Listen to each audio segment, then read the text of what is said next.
Mummy आज काय केले जेवायला? तर एकदम भन्नाट मेनू आहे बरं का मंडळी. त्याला तुम्हाला आजचे मेनू दाखवते.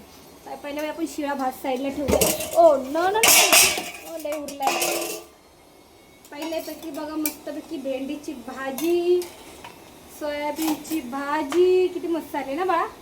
आणि मस्तपैकी डाळ भात आणि नेहमीप्रमाणे नाही नाही नाही नाही नाही नाही नाही मस्तपैकी शिरोळीची चटणी.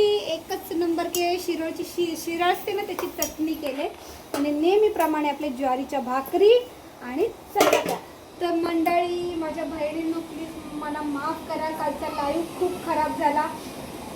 सगळ्यांकडनं मी माफी मागते. पण काल मी स्त्री म्हणून तुम्हाला असं वाटतं फक्त की मी त्याच व्यक्तीची साईड मारली नाही. मी स्त्री म्हणून मी सगळ्यांची साईड मारणार. बाकी म्हणजे कुठल्या पण बहिणी असून त्यांची पण मारणार. एक स्त्री म्हणून तिथं कोणी पण असतो. बाकी तुम्ही म्हणून तुम्ही त्यांची साईड मारून नाही बहिणीनं असं काही नाही आहे. आणि कालचा लाईव्ह व्हिडिओ खराब झाला त्याच्यामुळं खरंच मला माफ करा. आजचा लाईव्ह आपण पुन्हा चांगल्या प्रकारे घेऊ. कोणालाच आपण कुठलाच पुरुष आपल्या लाईव्हमध्ये नाही. आपल्या बहिणी, आपल्या आई, आपल्या मैत्रिणी ह्याच आपल्या लाईव्हमध्ये असले पाहिजे. तर मला माफ करा. आणि आजचा मेनू बघा खूप छान आहे. तर त्याला काय वाट बघताय? चला या जेवायला. या या या. श्री स्वामी समर्थ.